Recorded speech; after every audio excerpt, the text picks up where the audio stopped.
It's alright. Hush.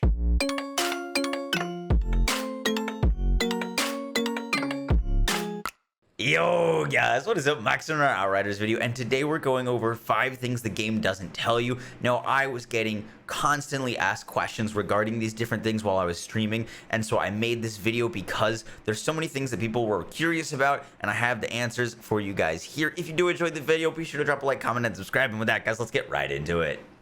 Number 1. Alright guys, so the first thing that I found super valuable to know, and the game does not tell you this, is the difference between the 8 status effects and how they each individually work. Now, there's 8 status effects in Outriders. You have Ash, Bleed, Burn, Vulnerable, Freeze, Toxic, Weakness, and Slow. To start us off, Ash and Freeze are different. Ash stops an enemy for 2.5 seconds, Freeze stops an enemy for 3.5 seconds, and then we get to our dots. The dots in this game are Bleed, Burn, and Toxic. And each of them scale off your ability power, meaning that the more ability power you have on your gear and in your skill trees, the more damage they'll do. And they scale differently. Bleed is the weakest of the dots, only scaling off of 2.5% of your ability power and only lasting 5 seconds, versus Burn and Toxic are going to scale 3.7 and 3.5% of your ability power, respectively, and last for 6 seconds. So Burn and Toxic are better status effects. Next up, and it doesn't tell you this, but the status effects cannot stack. Each status that you put on an enemy, so if you put a burn status with one skill and then another burn status with like your weapon or a different skill, those dots do not stack. You only are going to be refreshing the duration of the dot. Now, this got me super concerned about whether or not dots would stack when you're playing multiple characters. So like, for example, if you have 2 pyromancers both throwing out 2 fire skills, are the dots going to stack, or is only one dot going to apply and you just have a longer duration? Turns out they do stack, which is super good to know, because that means that you can play 2 pyromancers together, or 2 tricksters, or 2 devastators, because your dots, if you're on separate characters, will stack. But if you're just on one character, if you do multiple stacks of bleed, they do not stack. You're not going to get more damage out of that. And lastly for this section is the difference between vulnerable and weakness. Now, vulnerable increases the damage received by 25% for 10 seconds. That is your debuff, and 10 seconds is pretty good. 25% damage increase. I feel like this is going to be super important for your characters, and these status effects stack per character. So if you're playing with 3 players, you can get a 75% debuff on an enemy, but if you're using multiple sources of vulnerable, if you have vulnerable on your weapon, vulnerable on one skill, and vulnerable on another skill, those vulnerable debuffs will not stack. You will just be refreshing the duration of a 25% debuff. But if you are playing with 3 players, you'll be able to get a 75% debuff, which is obviously huge. Number 2. So the next thing that the game doesn't tell you that's super important to understand is how armor works. And we're talking about armor on enemies. We can get to armor on ourselves in a second, but enemies have basic armor, and the damage formula for Outriders is your damage divided by the enemy that you're fighting's armor. And most basic mobs, like the one that's showing in this little footage, has about an armor value of 1.15, meaning that you're taking your damage and dividing it by 1.15. If you are fighting one of the heavier grunts, the growlers, the big beefy guys, they have an armor value of around more of 2.5. So you're getting your armor, your damage divided by 2.5. That's a big hit to your damage, and why those enemies feel so much more beefy. However, if you've used twisted rounds on the trickster or any of these bullet skills, in the demo, only the trickster and the Technomancer have access to them. The Pyro will get access later on at a higher level. I believe it's 9, and the Devastator does not have any of these rounds. And I don't know if this is going to get fixed or not, because this is a little busted. But this skill does so much damage. If you noticed, using it, it's ridiculous damage. And that's because it ignores the enemy's armor value. At the end of your damage formula, there is no division by a number. It ignores that increase in damage. So basically, twisted rounds, and once again, this is subject to change. Who knows if this will get changed or not? But it's ridiculous and does so much damage, because not only are you getting a firepower increase, but you're also basically ignoring a big negative value to your damage. And this skill is busted. You should definitely be using it. And they may be, if this doesn't get fixed, I'm sure that this is going to be a super meta strategy for bossing, DPS, and literally like a go-to must-have skill for all characters. So just wanted to bring that to your guys' attention. Number 3.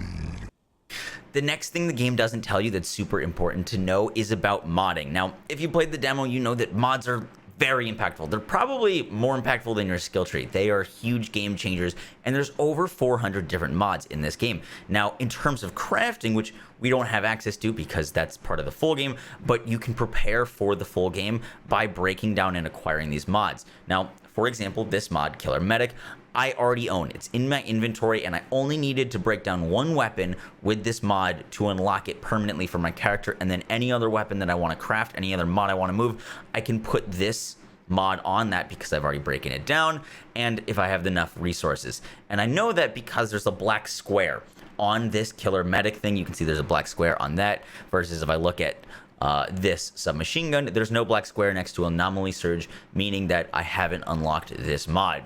Now, the next thing in terms of weapon modding that it doesn't tell you is if you look at the little star thing or diamond that is on crit damage on my Thunderbird, if I go to dismantle that or armor pierce on the shotgun, if I click on dismantle and then I hover over to the dismantle, I'm going to get 9 shards of armor pierce if I break this down.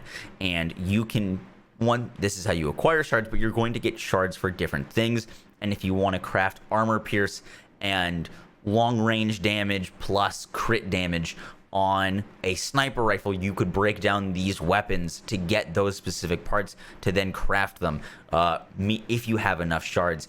And if you're breaking down things enough and getting enough tools or things to break down, you're going to have enough shards to start crafting when the main game comes out to craft anomaly power, weapon life leech, crit damage, armor pierce, these things, which is going to be hugely beneficial to you. Number 4.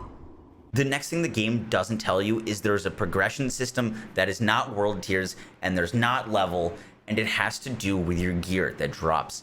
As you get better gear and you get higher, whether it be armor or higher firepower weapons, you're going to see higher drops.